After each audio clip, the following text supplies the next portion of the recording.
के रसगुल्ला दुनु बढ़ जाई तो का मजा मारो हो भाता लइका रह जाई तो का मजा मारो हो भाता लइका रह जाई तो का लइका रह जाई तो का जोश जागल बा मन भइल पागल बा हमारे भतरा तो हमरे से लागल बा झूला के रसगुल्ला दुनु बढ़ जाई तो का मजा मारो हो भाता लइका रह जाई तोहार मजा मारो हो भाता लइका रह जाई तोहार लइका रह जाई तो का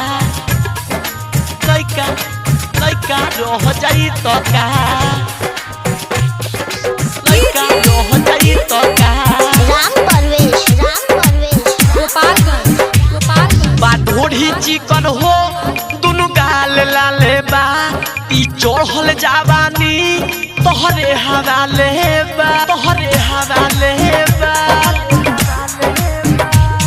बा ढोढ़ी चिकन हो